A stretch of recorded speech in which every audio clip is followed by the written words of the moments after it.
Hello friends, आप सभी का हमारे यूट्यूब चैनल बिहार नियोजित शिक्षक सक्षमता परीक्षा पर स्वागत है। तो आज हम बात करने वाली है जो आपकी बिहार में शिक्षक भर्ती होने वाली है चरण 3 की, और साथ ही आपका जो सक्षमता परीक्षा है और जो भी बिहार से संबंधित जो भी आपका एग्जाम होगा उन सभी के लिए मोस्ट इंपोर्टेंट क्वेश्चन की सीरीज हमने चलाई है, जिसमें हम आपको बिहार का एक परिचय पूरा ही हम आपको कराएंगे।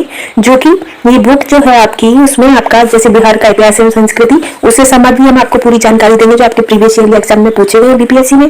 फिर बिहार की स्वतंत्रता संघर्ष से, फिर स्वतंत्रता बिहार, फिर बौद्धिक संपदा, कला एवं संस्कृति, पर्यटन और शिक्षा एवं साक्षरता, बिहार का भूगोल, राज्य व्यवस्था, बिहार की अर्थव्यवस्था और बिहार की जो भी बिहार से संबंधित क्वेश्चन है जो आपके प्रीवियस ईयर एग्जाम्स में पूछे गए उन सभी का हम अध्ययन करेंगे। ये आपका बिहार का मैप है, साथ ही जो भी इंपोर्टेंट क्वेश्चन है हम आपको कराएंगे। तभी हम बिहार के इतिहास को लेकर चलेंगे। अगर आप और ये जो वीडियो है सभी के लिए बहुत ज्यादा इंपोर्टेंट है, तो चलिए हम अपने पहले क्वेश्चन पर चलेंगे, जिसमें हम इतिहास के स्रोत को लेकर चलेंगे और प्राचीन बिहार को लेकर चलेंगे। ठीक है फ्रेंड्स, तो चलिए हम चलते हैं अपनी वीडियो पर।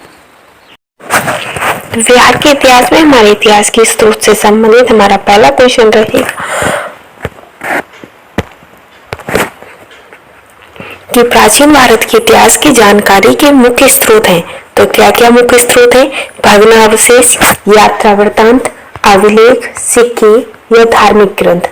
तो हमें जो बिहार के इतिहास की जो जानकारी प्राप्त होगी वो इन सभी से ही प्राप्त होगी, इसलिए हमारा ऑप्शन डी करेक्ट हो जाएगा। आगे हम चलेंगे नेक्स्ट पर कि प्राचीन पाटलिपुत्र के संबंध में जानकारी के स्रोत है।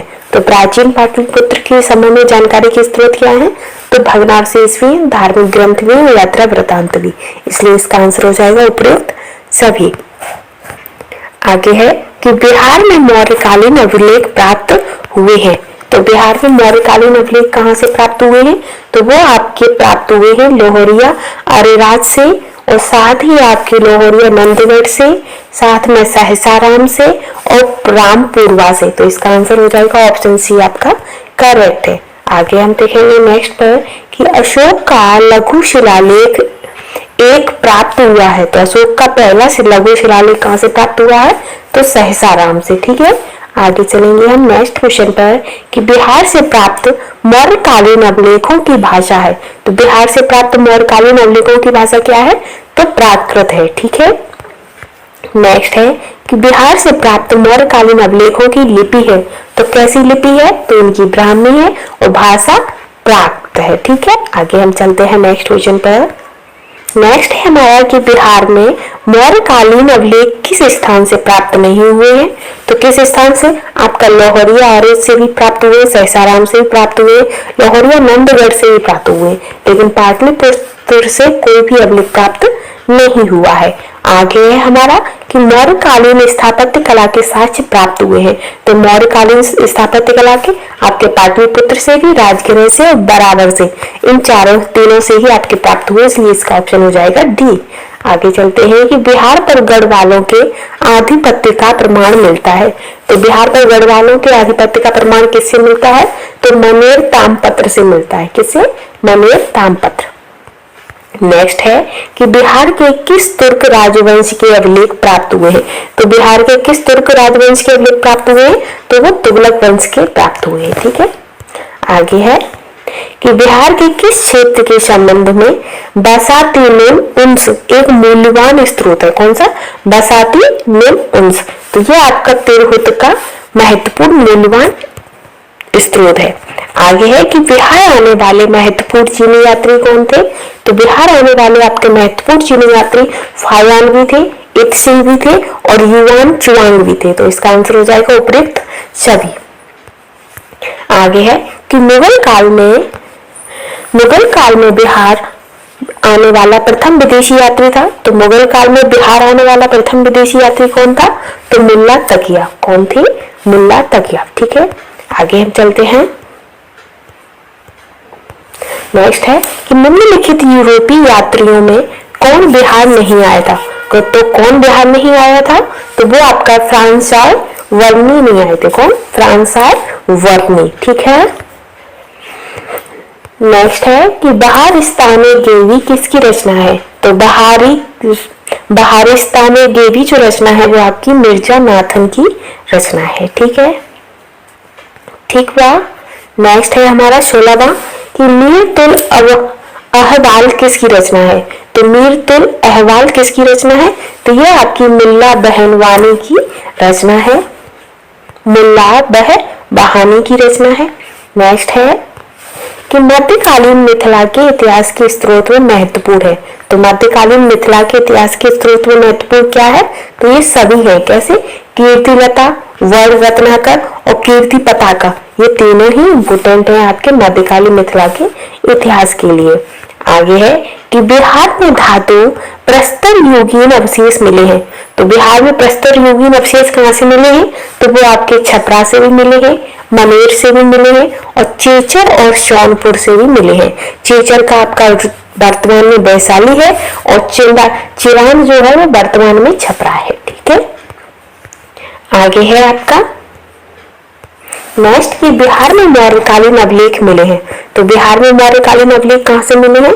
तो इन सभी से ही मिले हैं। आपके चंपारण यानी कि लोहरिया अरेराज से भी मिले हैं, रामपुरवा से भी मिले हैं और लोहरिया नंदगढ़ से भी मिले हैं। ठीक है, आगे चलते हैं कि बिहार के गया जिले से के अस्पड़ से प्राप्त अभिलेख में किस राजवंश की जानकारी प्राप्त होती है? तो वह आपके परवर्ती गुप्त वंश की जानकारी प्राप्त होती है। नेक्स्ट है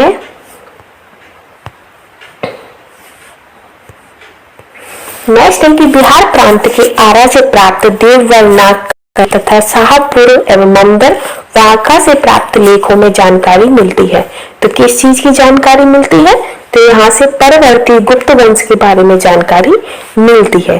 और जो परवर्ती गुप्त शासक कौन कौन थे? तो देवगुप्त, विष्णुगुप्त और जीवितगुप्त, इनके द्वितीय नाम मिलता है। ठीक है, आगे बढ़ते हैं कि पाल वंश के शासकों के बारे में जानकारी मिलती है। तो पाल वंश के जो शासकों की जो जानकारी है वो आपके देवपाल के मुंगेर अभिलेख से, नारायण पाल का भागलपुर ताम्रपत्रादि अभिलेख से और महिपाल प्रथम के नालंदा व मुजफ्फरपुर अभिलेख से इनके बारे में, पाल शासकों के बारे में जानकारी प्राप्त होती है। आगे है कि बिहार के लिए सर्वाधिक प्राचीन साहित्य स्रोत है। तो बिहार के लिए सबसे प्राचीन साहित्यिक स्रोत अर्थवेद है। नेक्स्ट है कि बिहार में स्थित महाजनपदों के बारे में जानकारी मिलती है। तो वो आपकी अगुंतर निकाय से प्राप्त होती है। ठीक है, आगे चलते हैं।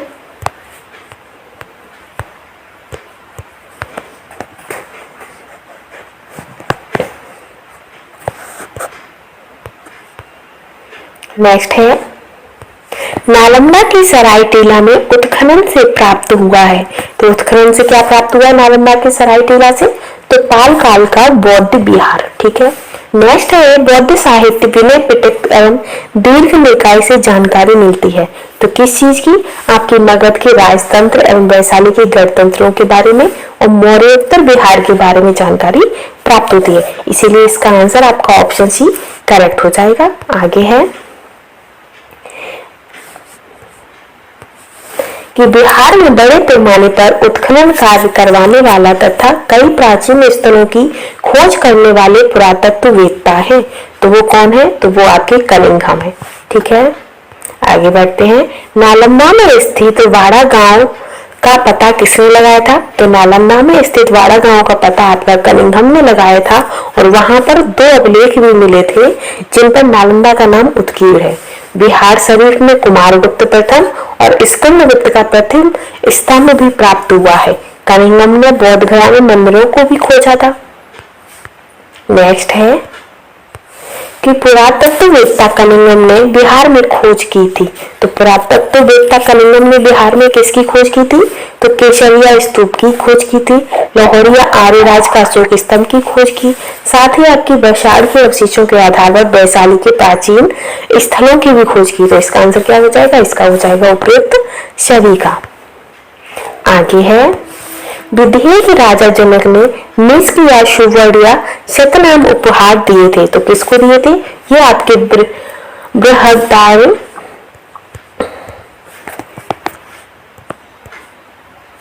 ये जो आपके बृहदारण्य उपनिषद है उसमें इस चीज का वर्णन मिला है। तो इसका आंसर हो जाएगा आपका ऑप्शन ए। आगे हम चलते हैं नेक्स्ट पर कि बिहार से प्राप्त मौर्य अभिलेखों की लिपि है। तो बिहार से प्राप्त मौर्य अभिलेखों की लिपि कैसी है? तो प्राकृत थी। तो इसमें आपका आंसर नहीं है, इसलिए हो जाएगा उपयुक्त में से कोई नहीं। आगे है कि बिहार से प्राप्त द्विभाषी अभिलेख किस मध्यकालीन शासक से संबंधित है? तो द्विअभिलेखी जो द्विभाषाई जो अभिलेख थे वो आपके शेरशाह के शासक से संबंधित है। किसे? शेरशाह से। ठीक है, आगे है कि वह पहला मुगल शासक कौन था जिसके अभिलेख बिहार में मिले हैं? तो वह पहला शासक आपका अकबर था जिसके अभिलेख बिहार में मिले हैं। आगे है कि बौद्ध धार्मिक साहित्य में कौन ग्रंथ प्राचीन बिहार के इतिहास के संबंध में जानकारी के स्रोत है? तो वो है आपका दीर्घ निकाय। ठीक है, आगे चलते हैं कि सीयर उल मुताखरीन की रचना किसने की थी? तो सीयर उल मुताखरीन की जो रचना है वो आपकी गुलाम हुसैन तबतबाई ने की थी। गुलाम हुसैन तबतबाई। ठीक है, आगे है नेक्स्ट है कि मध्यकालीन बिहार से संबंधित इन स्त्रोतों की सही में सुमेलित कीजिए। तो हमें इसमें आपस में मिलाना है, एक साइड आपकी रचना है, दूसरी साइड आपकी रचनाकार है। तो पहला है रियाज उस लातिन। तो रियाज उस लातिन किसकी रचना है? तारिक शेरशाही। तो रियाज उस लातिन ये आपकी गुलाम हुसैन की है। ठीक है, और तारीख शेरशाही तो ये आपकी अब्बास सरवानी की है। वाक़ियाते मुस्तकारी, तो वाक़ियाते मुस्तकारी ये आपकी रजुलाक की है, ये करेक्ट आपका जोड़ा है। फिर अफसाने शाह तो ये आपकी शेख कबीर की है। और वसातीन उस ये आपकी इख्तियार देहूवली, तो ये हो गई आपकी रचना है। तो क्या होगा? दूसरा पहला तीसरा, दूसरा पहला तीसरा पांचवा चौथा ऑप्शन आपका करेक्ट हो जाएगा। ठीक है, आगे हम चलेंगे नेक्स्ट पर।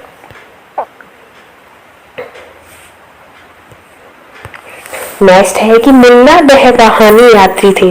तो मुल्ला बहबहानी कहाँ के यात्री थे? तो ये ईरान के थे। ठीक है, और इनकी यात्री वृत्तांत से ही आधुनिक बिहार के बारे में भी जानकारी प्राप्त होती है। किसके? मुल्ला बहबहानी की जो यात्रा वृत्तांत था उससे आधुनिक बिहार की भी जानकारी प्राप्त होती है। आगे हम चलेंगे नेक्स्ट पर। नेक्स्ट है कि आधुनिक बिहार के अध्ययन के लिए स्रोत है। तो ये सभी आपके आधुनिक बिहार के लिए स्रोत है जिनसे उनकी पता चलता है कि आधुनिक बिहार कैसा था। आगे है कि कौटिल्य के अर्थशास्त्र में किस पहलू पर प्रकाश डाला गया है? तो कौटिल्य के अर्थशास्त्र में राजनीतिक नीतियों पर प्रकाश डाला गया है।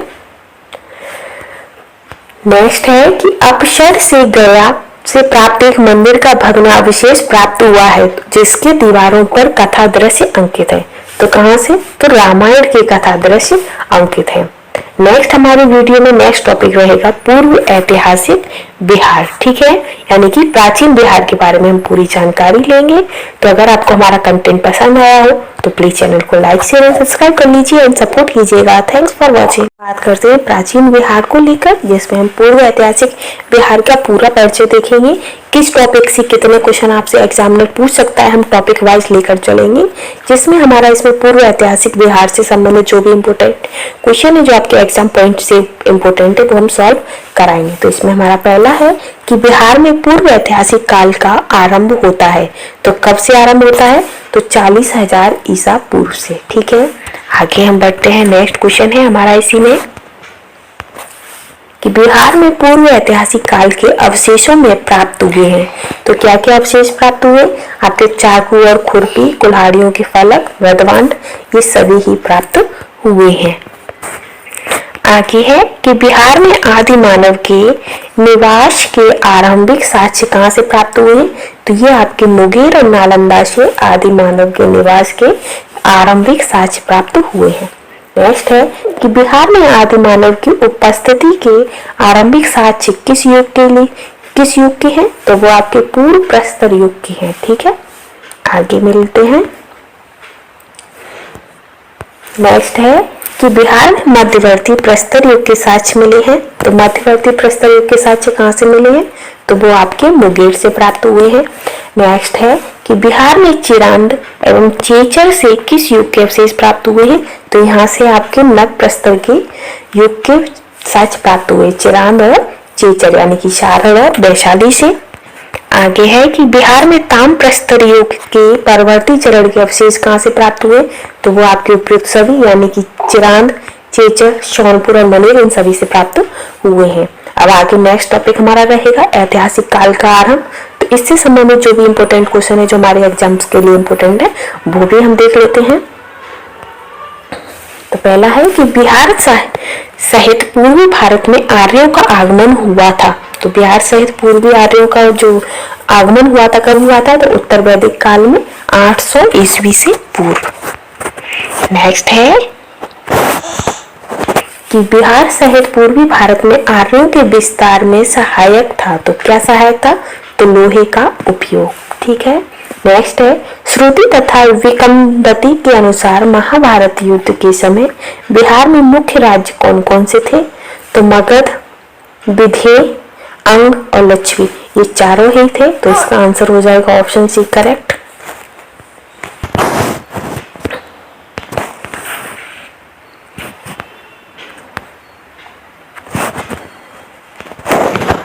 नेक्स्ट है कि वेद के किस ग्रंथ में बिहार के विंध्य राज्य में आर्यों के आगमन तथा निवास का साक्ष्य विवरण मिलता है? तो जो आपका शतपथ ब्राह्मण है उसमें आपके बिहार के विंध्य राज्य में आर्यों के आगमन तथा निवास का साक्ष्य प्राप्त होता है। आगे हम बढ़ेंगे।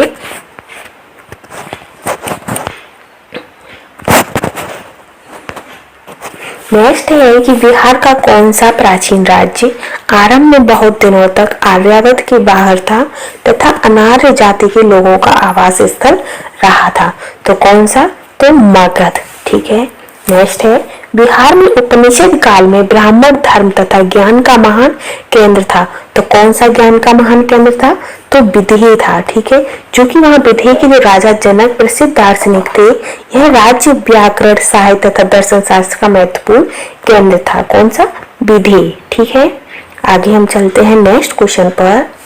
नेक्स्ट है आपका कि अर्थवेद में ब्रात्य शब्द का प्रयोग किस राज्य के लोगों के लिए किया गया है? तो ब्रात्य शब्द का प्रयोग मगध के लोगों के लिए किया गया है। ठीक है। नेक्स्ट है कि बिहार का कौन सा राज्य उत्तर वैदिक काल का एक महत्वपूर्ण राज्य था? तो जो विंध्य है वो उत्तर वैदिक काल का महत्वपूर्ण राज्य था। नेक्स्ट है कि बिहार के भौगोलिक क्षेत्र की चर्चा सर्वप्रथम किस साहित्य रचना से मिलती है? तो वो आपकी शतपथ ब्राह्मण से बिहार के भौगोलिक क्षेत्र की रचना, जो भौगोलिक क्षेत्र की जो चर्चा है वो सबसे पहले प्राप्त होती है। अब हम नेक्स्ट टॉपिक हमारा इसी में रहेगा प्राचीन भारत में महाजनपद। तो महाजनपद से जो भी इंपोर्टेंट क्वेश्चन होंगे बिहार से संबंधित हम वो भी देख लेते हैं। तो जिसमें हमारा पहला है कि 6ठी शताब्दी ईस्वी पूर्व में भारत में 16 महाजनपदों का उदय हुआ। इसमें कितने महाजनपद वर्तमान बिहार के क्षेत्र में स्थित हैं?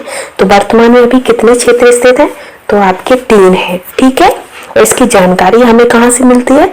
तो बौद्ध ग्रंथ अगुंतर निकाय से हमें 16 महाजनपदों के बारे में जानकारी प्राप्त होती है। ये क्वेश्चन भी एग्जामिनर पूछ लेता है कि 16 महाजनपदों की जो जानकारी है वो हमें किस ग्रंथ से प्राप्त होती है? तो अगुंतर निकाय से। अगुंतर निकाय किसका है? तो बौद्ध ग्रंथ है। ठीक है। नेक्स्ट है कि निम्न में कौन सा महाजनपद वर्तमान बिहार के क्षेत्र में स्थित नहीं था? तो वर्तमान में कौन सा नहीं था? तो वत्स नहीं है। ठीक है। आगे है कि बिहार में किन क्षेत्रों में अंग महाजनपद स्थित है? तो किस क्षेत्र में अंग महाजनपद स्थित है? तो वो आपका भागलपुर और मुंगेर में। नेक्स्ट है कि अंग महाजनपद की राजधानी थी। तो अंग महाजनपद की राजधानी कौन सी थी? चंपा थी। क्या? चंपा।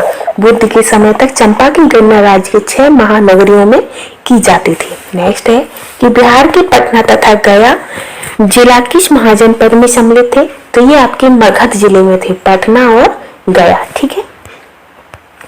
आगे है कि मगध महाजनपद की राजधानी क्या थी? तो मगध की जो राजधानी थी वो आपकी गिरिव्रज या राजगीर थी। ठीक है। नेक्स्ट है कि मगध तथा अंग महाजनपद को कौन सी नदी पृथक करती थी? तो इन्हें जो चंपा नदी थी वो इन दोनों नगरों को अलग करती थी। नेक्स्ट है कि बिहार में स्थित कौन सा महाजनपद 8 राज्यों का एक संघ था? तो वो आपका था बज्जी, जो कि 8 राज्यों का एक संघ था। नेक्स्ट है कि बज्जी संघ में कौन सा राज्य सम्मिलित नहीं था? तो चेरी सम्मिलित नहीं था। बाकी आपका विंध्य, यात्रक और लिच्छवी ये तीनों ही सम्मिलित थे और ये 8 राज्यों का समूह था आपका, इसमें चेरी शामिल नहीं है। नेक्स्ट है कि बज्जी संघ की राजधानी क्या थी? तो बज्जी की राजधानी वैशाली यानी कि लक्ष्मी थी और वर्तमान में आपकी वैशाली है। ठीक है, आगे है कि ईस्वी पूर्व 6ठी सदी में विश्व की प्रथम गणतंत्रात्मक व्यवस्था कहाँ थी? तो प्रथम गणतंत्रात्मक व्यवस्था आपकी वैशाली में थी।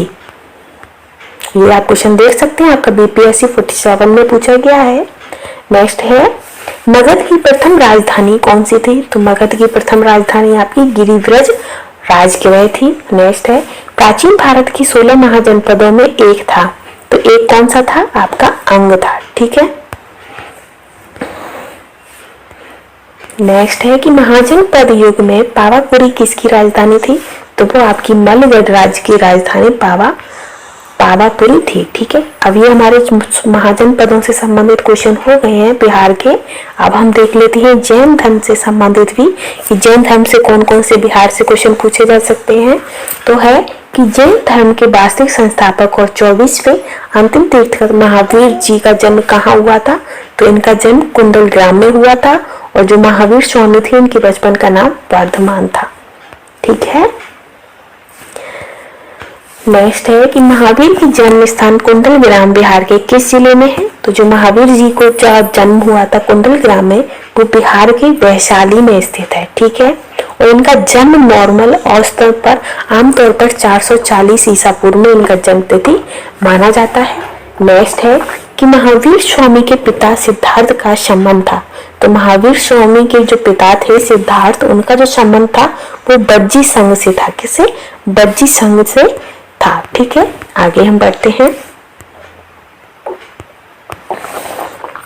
नेक्स्ट है कि महावीर स्वामी की माता त्रिशला राजकुमारी थी। तो महावीर स्वामी की जो माता थी त्रिशला, वो कहाँ की राजकुमारी थी? तो वो लिच्छवी की राजकुमारी थी और चेटक की बहन थी। किसकी? चेटक की बहन थी। नेक्स्ट है महावीर स्वामी ने अपना अंतिम उपदेश दिया था।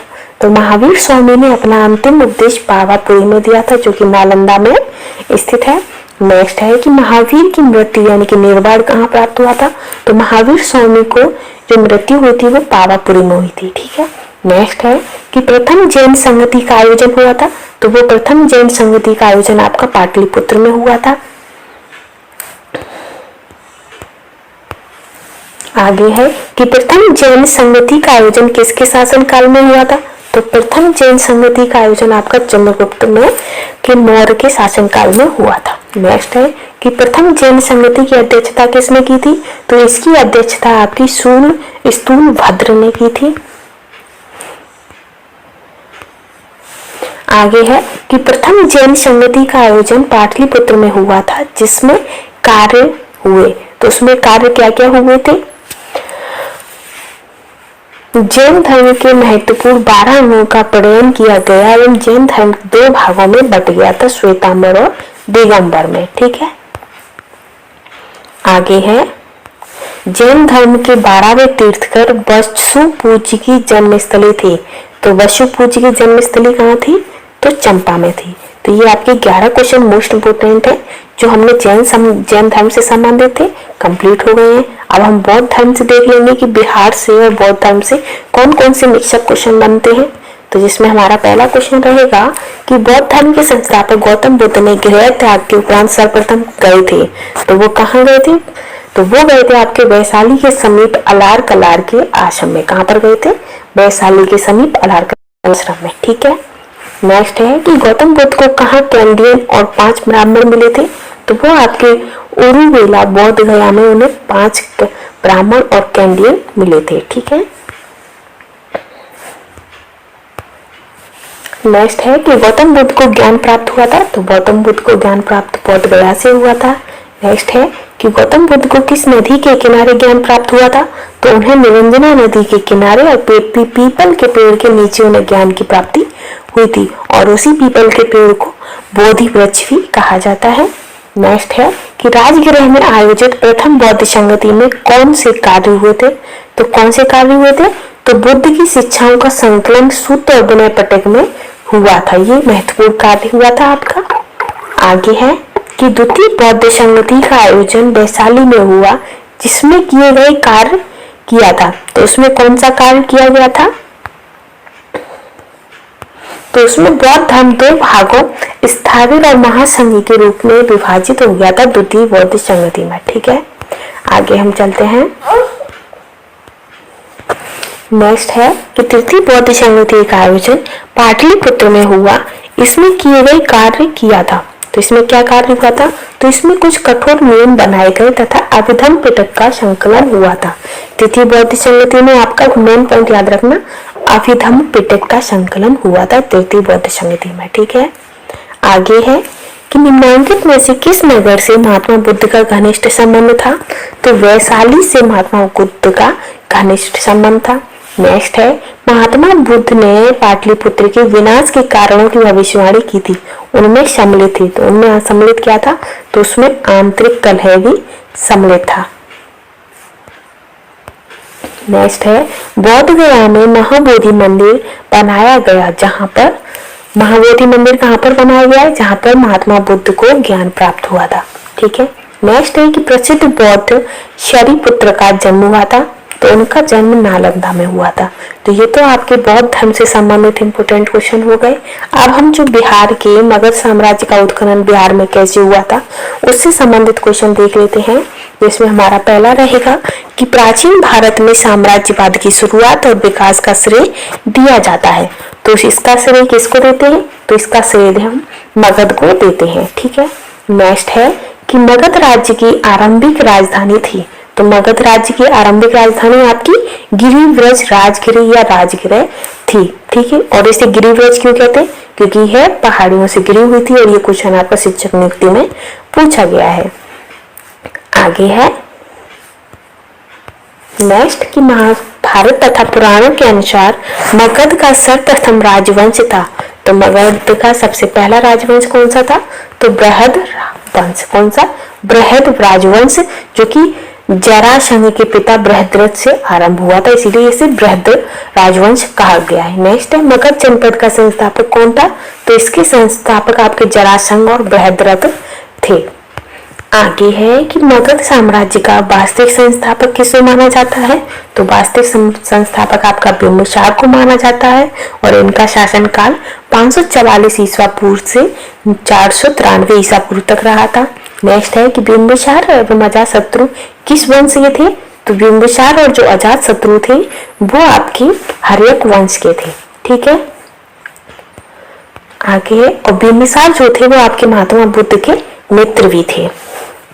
नेक्स्ट है कि मगध साम्राज्य का उत्कर्ष प्रारंभ हुआ था। तो मगध साम्राज्य का उत्कर्ष आपका बिंबिसार के शासन काल में हो गया था। आगे है कि बिंबिसार ने किस राजकुमारी के साथ विवाह किया था? तो बिंबिसार ने जो राजकुमारी आपकी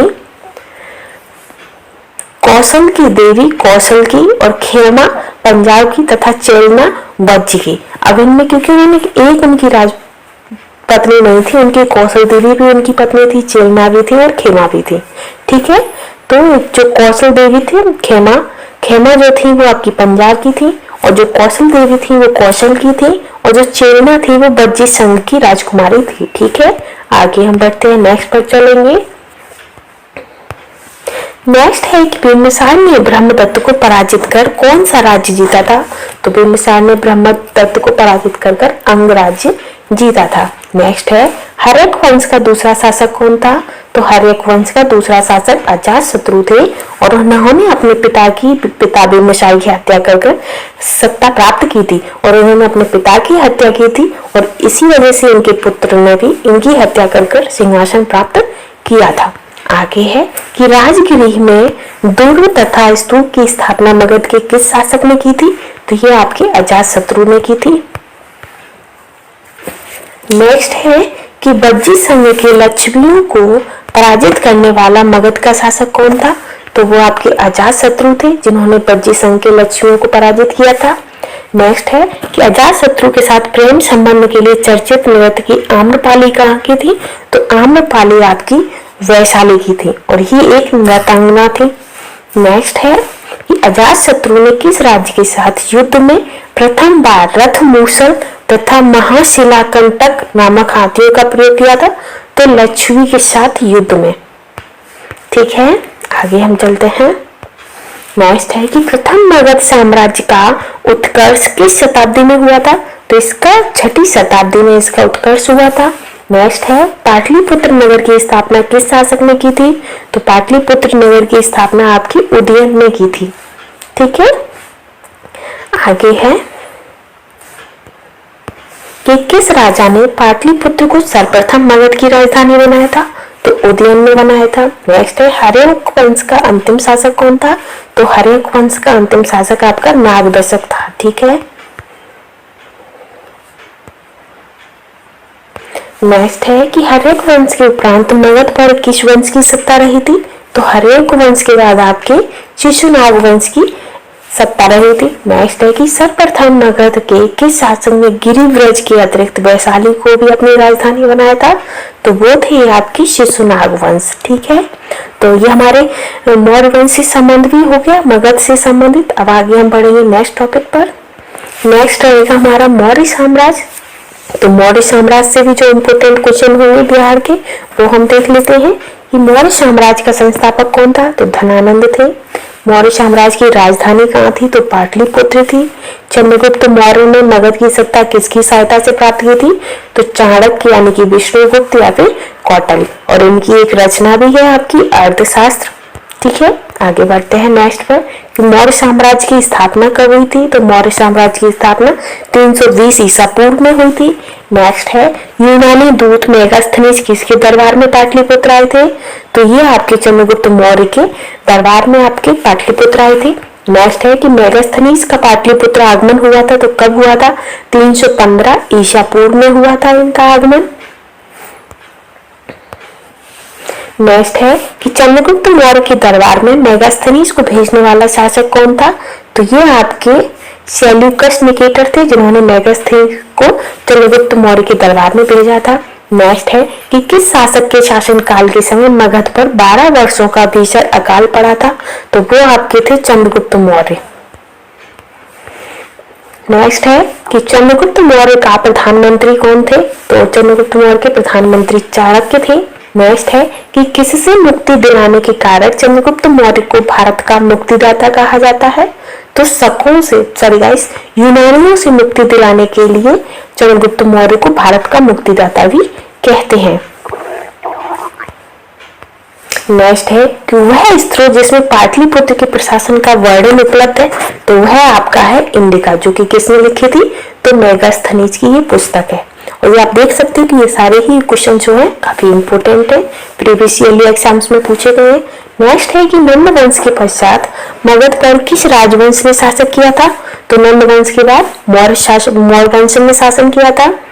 नेक्स्ट है कि मेगास्थनीज की पुस्तक का नाम क्या है? तो मेगास्थनीज की पुस्तक का नाम इंडिका है। नेक्स्ट है कि अर्थशास्त्र के लेखक कौन है? तो अर्थशास्त्र के जो लेखक है वो आपके कौटिल्य, चाणक्य या फिर विष्णुगुप्त, ये तीनों ही नाम इन्हीं के हैं। नेक्स्ट है कि पाटलिपुत्र की शासन व्यवस्था का विस्तृत वर्णन किस विदेशी यात्री के वृत्तांत में मिलता है? तो इनका विदेशी आपका मेगास्थनीज में मिलता है। नेक्स्ट है कि पाटलिपुत्र की शासन व्यवस्था का विस्तृत वर्णन किस विदेशी यात्री ने किया है? तो वो आपके मेगास्थनीज थे, जिन्होंने पाटलिपुत्र का जो शासन व्यवस्था थी उसका पूरा उन्होंने वर्णन किया है। नेक्स्ट है कि चंद्रगुप्त मौर्य के उपरांत मौर्य साम्राज्य का शासक कौन बना था? तो इनके बाद बिंदुसार मौर्य साम्राज्य के शासक बने थे। ठीक है, नेक्स्ट है कि किस मौर्य शासक के दरबार में आजीवक भविष्यवक्ता पिंगल वत्स रहते थे? तो वो बिंदुसार के दरबार में रहते थे आजीवक भविष्यवक्ता पिंगल वत्स। ठीक है, नेक्स्ट है कि अशोक द्वारा अपने पड़ोसियों के साथ मैत्रीपूर्ण संबंधों का उल्लेख मिलता है। तो शिलालेख 13 से उल्लेख मिलता है कि अशोक का अपने पड़ोसी देशों के साथ मित्रतापूर्ण संबंध थे। नेक्स्ट है कि तृतीय बौद्ध संगति का आयोजन किसके शासन काल में हुआ था? तो तृतीय बौद्ध संगति का आयोजन आपका अशोक के शासन काल में हुआ था। नेक्स्ट है कि तृतीय बौद्ध संगति की अध्यक्षता किसने की थी? तो इसकी अध्यक्षता आपकी मोगली पुत्र तिष्य ने की थी। नेक्स्ट है कि तृतीय बौद्ध संगति का आयोजन कहाँ हुआ था? तो तृतीय बौद्ध संगति का आयोजन पाटलिपुत्र में हुआ था। ठीक है, आगे हम बढ़ेंगे कि तृतीय बौद्ध संगति का आयोजन कब हुआ था? तो 251 ईसा पूर्व में हुआ था। नेक्स्ट है कि किस मौर्य शासक ने कलिंग पर विजय प्राप्त की थी? तो कलिंग पर अशोक ने विजय प्राप्त की थी और कलिंग के युद्ध में हुए भीषण आंदोलन और भीषण रक्तपात को देखकर अशोक का जो हृदय था, हृदय परिवर्तित हो गया था। आगे है कि किस युद्ध में हुए भारी तबाही और जान माल की हानि को देखकर अशोक का हृदय परिवर्तित हो गया था और उन्होंने युद्ध की नीति त्याग कर धम्म नीति की घोषणा की थी। तो ये थे कलिंग। ठीक है, आगे है कि अशोक का धम्म था। तो अशोक का धम्म क्या था? नैतिक आचार संहिता। ठीक है, आगे है कि मौर्य साम्राज्य का केंद्रीय न्यायालय कहाँ स्थित था? तो मौर्य साम्राज्य का केंद्रीय न्यायालय आपका पाटलिपुत्र में स्थित था। नेक्स्ट है कि अशोक ने अपने धम्म यात्रा के अंतर्गत सर्वप्रथम किस जगह की यात्रा की है? तो उन्होंने बोध गया की यात्रा की है। नेक्स्ट है कि अशोक ने अपने धम्म यात्रा के अंतर्गत बोध गया की यात्रा अपने राज्याभिषेक के किस वर्ष की थी? तो 10वें वर्ष की थी। नेक्स्ट है कि अशोक के स्तंभ लेख बिहार के किस जिले से प्राप्त हुए हैं? तो अशोक के जो स्तंभ लेख हैं वो आपके चंपारण जिले से प्राप्त हुए हैं। नेक्स्ट क्वेश्चन है कि बिहार से प्राप्त होने वाले अशोक के स्तंभ लेख नहीं है। तो कौन सा नहीं है? जो रोमन देई है वो आपका बिहार से प्राप्त नहीं हुआ है। नेक्स्ट है कि अशोक के समय मौर्य साम्राज्य में 5 प्रांत का उल्लेख मिलता है। कौन से? प्राची प्रांत जो कि पूर्वी प्रदेश की राजधानी थी, वो कौन से हैं? तो वो है आपके पाटलिपुत्र। ठीक है, आगे है नेक्स्ट आपका कि पाटलिपुत्र में स्थित चंद्रगुप्त का महल मुख्यतः बना था। तो कैसा बना था? ये लकड़ियों का बना था। ठीक है, नेक्स्ट है कि चंद्रगुप्त मौर्य का राजप्रसाद स्थित था। तो कहाँ पर था? कुम्भहार पटना में था। ठीक है, आगे है और अभी भी इसके जो अवशेष है महल के वो अभी भी मिलते हैं। नेक्स्ट क्वेश्चन है कि किस विद्वान ने चंद्रगुप्त मौर्य के राजप्रसाद के बारे में कहा है कि इसकी शान और शौकत का मुकाबला ना तो सूजा और ना तो बेतना कर सकते हैं? तो ये किसने कहा था? तो ये आपके एरियन ने कहा था। नेक्स्ट है कि चंद्रगुप्त मौर्य की राजप्रसाद के बारे में किसने कहा है कि यह प्रसाद मानवकृत नहीं वरन देवों द्वारा निर्मित है? तो ये किसने कहा था? ये आपका फायान ने कहा था। ठीक है, आगे हम चलेंगे नेक्स्ट क्वेश्चन पर। नेक्स्ट है कि किस शासक ने गया के निकट 12 वर्ग की पहाड़ियों में आजीविकों के लिए गुफाओं का निर्माण कराया था? तो वो थे आपके अशोक। ठीक है, नेक्स्ट है कि गया के समीप नागार्जुनी की पहाड़ियों में प्रसिद्ध गोपी गुफा का निर्माण किसने कराया था? तो वो आपके दशरथ ने कराया था, जो कि आपके अशोक के पुत्र थे। अब हम चलेंगे मौर्योत्तर बिहार से संबंधित क्वेश्चनों को देखेंगे, जिसमें पहला क्वेश्चन है कि मौर्य साम्राज्य के उपरांत मगध पर किस वंश का शासन स्थापित हुआ था? तो शुंग वंश का शासन स्थापित हुआ था और इसका शासन काल कितना था? तो 185 ईस्वी से 75 ईसा पूर्व। ठीक है, नेक्स्ट है कि शुंग वंश का संस्थापक कौन था? तो शुंग वंश के संस्थापक आपके पुष्यमित्र थे। ठीक है, आगे है कि किस शुंग शासक ने पाटलिपुत्र में स्थित कुकुटुराम विहार को 3 बार नष्ट करने का प्रयत्न किया था? तो वो आपके पुष्यमित्र थे, जिन्होंने कुकुटुराम विहार को 3 बार नष्ट करने का प्रयत्न किया था। ठीक है, आगे है कि पाटलिपुत्र पर यवन डेमेट्रियस का आक्रमण किस वंश के शासनकाल में हुआ था? तो ये आपका शुंग वंश के शासनकाल में हुआ था, डेमेट्रियस का आक्रमण। नेक्स्ट है कि पाटलिपुत्र पर डेमेट्रियस का आक्रमण कब हुआ था? तो 1885 ईसा पूर्व में। नेक्स्ट है कि मगध में प्रथम ब्राह्मण राज्य स्थापित किया गया था? तो पुष्यमित्र ने मगध में सबसे पहले ब्राह्मण राज्य स्थापित किया था। नेक्स्ट है कि शुंग वंश के पतन के बाद मगध पर किस वंश का शासन स्थापित हुआ? तो वो थे आपके कवड़ वंश। ठीक है, आगे है कि कवड़ वंश का संस्थापक कौन था? तो वसुदेव थे। ठीक है, आगे चलते हैं। नेक्स्ट है कि कवड़ वंश की सत्ता समाप्त की थी? तो वो आपके आंध्र सातवाहनों इसकी सत्ता समाप्त कर दी थी। नेक्स्ट है कि काव्य वंश के उपरांत पाटलिपुत्र पर कुछ समय के लिए किस वंश के राजाओं ने शासन किया था? तो कुछ समय के लिए मित्र वंश के शासकों ने शासन किया था। नेक्स्ट है कि शुंग कला के उत्कृष्ट नमूने बिहार के किस स्थान से प्राप्त होते हैं? तो बौद्ध गया से प्राप्त होते हैं।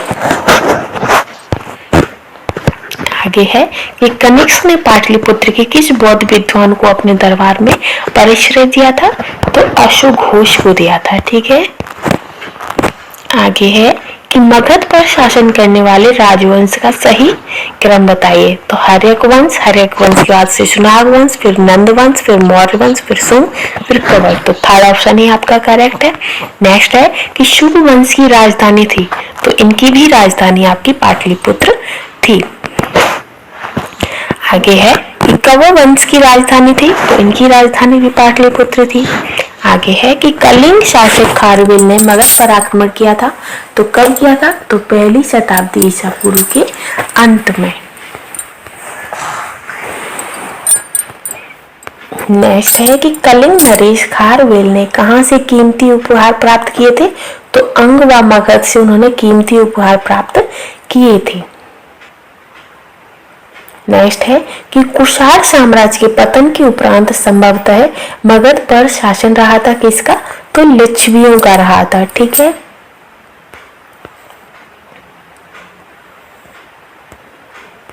नेक्स्ट है कि गार्गी संहिता में पाटलिपुत्र पर यवनों के आक्रमणों का उल्लेख है।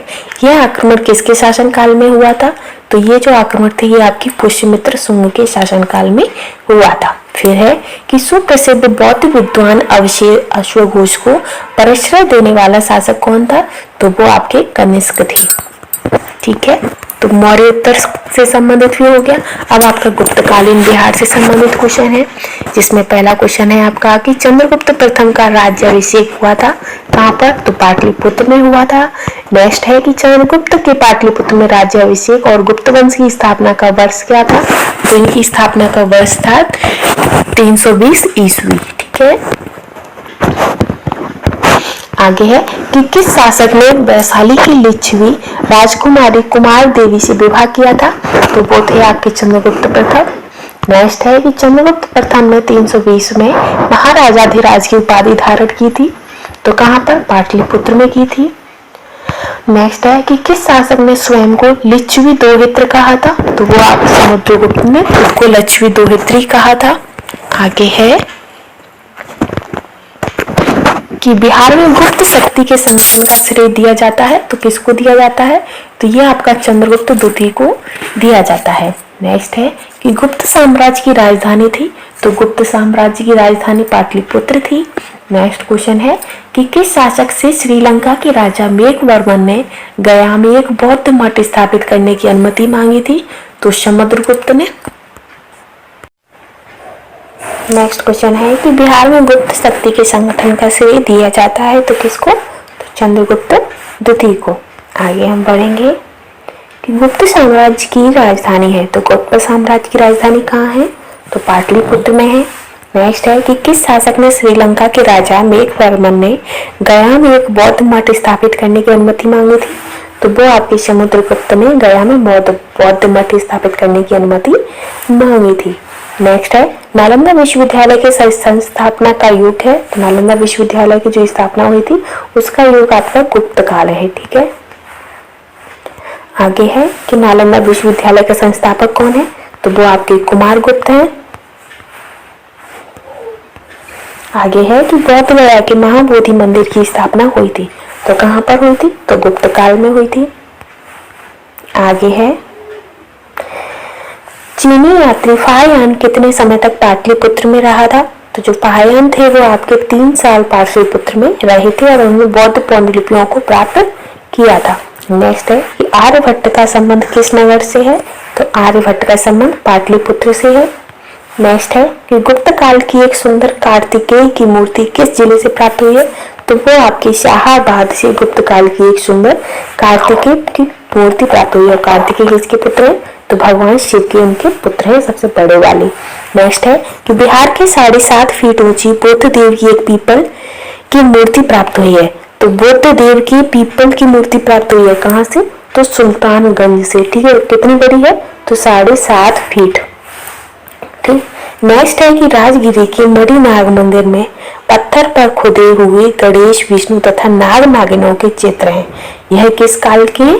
तो ये आपके गुप्त काल के हैं। पत्थर पर गणेश, विष्णु और नाग नागिनों के जो फोटो है वो गुदे हुए हैं।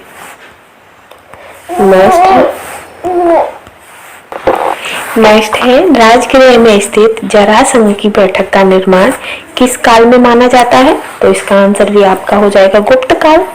इसके बाद है तृतीय भुक्ति आधुनिक दरभंगा का राज्यपाल था। तो तृतीय भुक्ति आधुनिक दरभंगा का राज्यपाल कौन था? तो गोविंद गुप्त। ठीक है, ये चंद्रगुप्त द्वितीय के छोटे पुत्र थे। नेक्स्ट क्वेश्चन है कि बिहार में बौद्ध विहार का प्राचीनतम केंद्र था। तो प्राचीनतम केंद्र क्या था? तो नालंदा। ठीक है, आगे हम बढ़ते हैं कि नालंदा विश्वविद्यालय किस लिए प्रसिद्ध था? तो नालंदा विश्वविद्यालय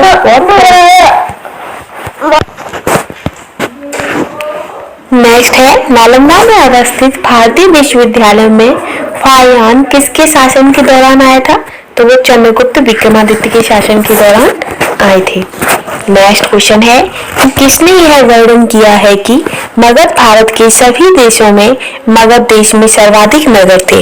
धनपतियों ने यहाँ चिकित्सालय बनवाए थे जहाँ रोगियों को मुफ्त भोजन तथा मुफ्त दवाएं दी जाती थी। तो ये किसने कहा था? तो ये आपके फाहियान ने कहा था। नेक्स्ट है कि गुप्त संवत का आरंभ होता है। तो गुप्त संवत का आरंभ आपका 320 ईस्वी से होता है। आगे है निम्नलिखित शासकों में किसे भारत का नेपोलियन कहा जाता है? तो समुद्रगुप्त को भारत का नेपोलियन कहा जाता है।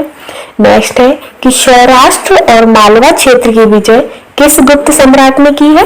तो ये आपकी चंद्रगुप्त द्वितीय विक्रमादित्य ने की है। नेक्स्ट है कि प्रयाग प्रशस्ति का रचयिता कौन थे? तो प्रयाग प्रशस्ति की रचयिता हरिसेन है। आगे है कि किस गुप्त सम्राट ने दक्षिण भारत में सफल सैनिक अभियान किए थे? तो ये आपके समुद्रगुप्त ने किए थे। नेक्स्ट है प्रयाग प्रशस्ति में किस सम्राट की विजय अभियानों की चर्चा है? तो ये आपकी समुद्रगुप्त में है। नेक्स्ट है कि गुप्त साम्राज्य के पतन के क्या कारण थे? तो गुप्त साम्राज्य के पतन के कारण आपके हूणों के आक्रमण, कमजोर शासक और शासन का सीमांती स्वरूप। तो ऑप्शन सी आपका करेक्ट है। नेक्स्ट है मगध पर मिहिर कुल का आक्रमण किस शासक के समय हुआ था? तो नरसिंह गुप्त के शासन के समय हुआ था। नेक्स्ट है गुप्त काल ज्ञान विज्ञान के विकास का स्वर्णिम युग था। इसमें योगदान करने वाले विद्वान कौन कौन थे? तो इसमें युग बारहमिहिर, आर्यभट्ट और ब्रह्मगुप्त। तो इसका आंसर भी आपका ऑप्शन सी हो जाएगा। अब हम बात करेंगे मगध के परवर्ती गुप्त शासक, जिसमें आपके मगध के परवर्ती गुप्त शासक का संस्थापक कौन था? तो कृष्णगुप्त थे। नेक्स्ट है मगध के किस परवर्ती गुप्त शासक ने मौखरी शासक को पराजित किया था? तो कुमारगुप्त तृतीय ने। नेक्स्ट है मौखरी शासक ने किसे परास्त कर मगध के अधिकांश भाग को जीत लिया था? तो दामोदर गुप्त को।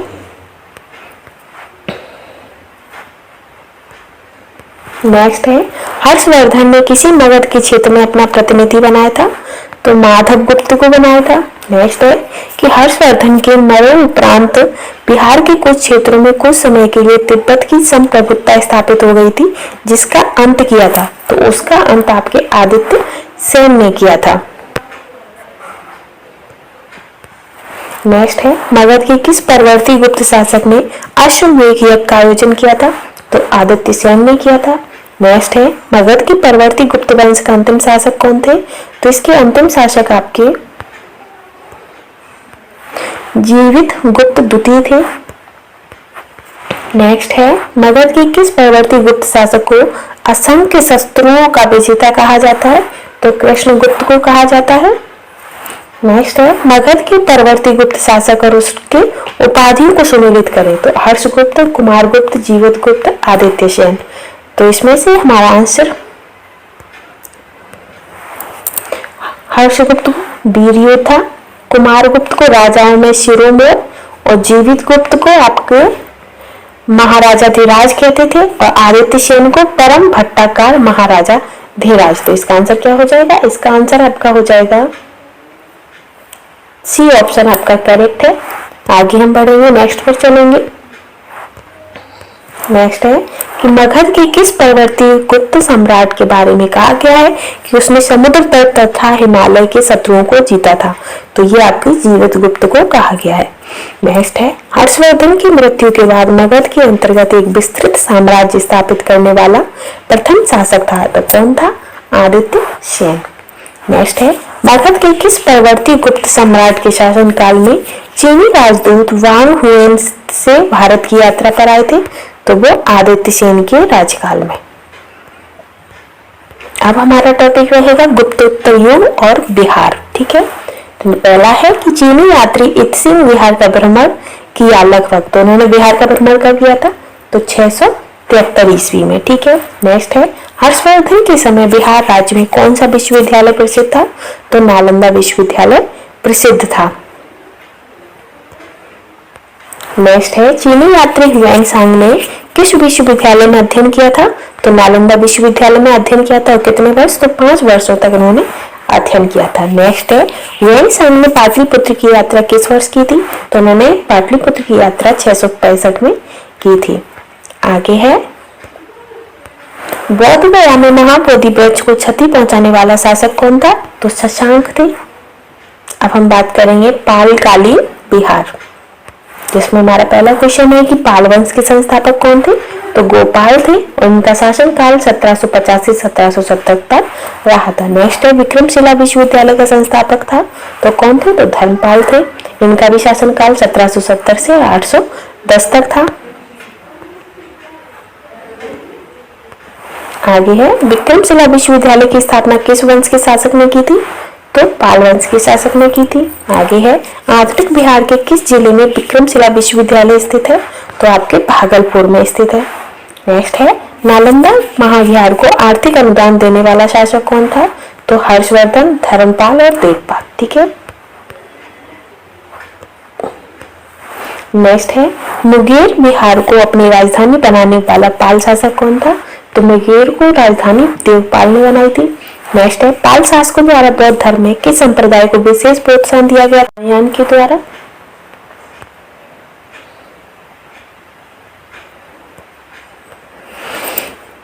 नेक्स्ट है कि किस शासक के काल में शैलेंद्र वंश के शासक ने नालंदा में एक बौद्ध मठ का स्थापना की थी? तो देवपाल के में।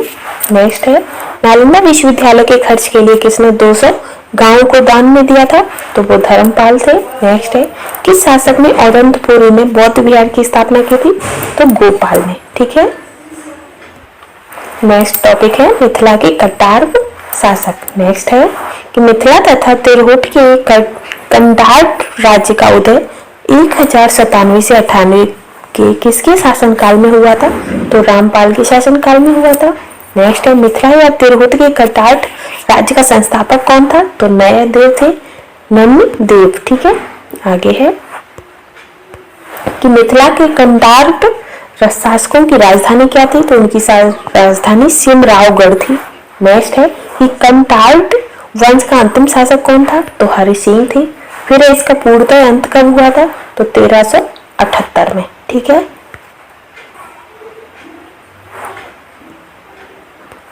नेक्स्ट है कि बिहार में किसके समय में पूंजी संबंध प्रबंध का विकास हुआ था? तो कंटाट शासकों के टाइमिंग पर पूंजी प्रबंध का विकास हुआ था। नेक्स्ट है तिब्बती इतिहासकार धर्मस्वामी तिरहुत आया था, तो किसके शासनकाल कब आए थे? तो 1234 में। नेक्स्ट है बख्तियार खिजली के आक्रमण के समय कटाट राज का किसका शासक था? तब नरसिंह देव का शासक था। ठीक है,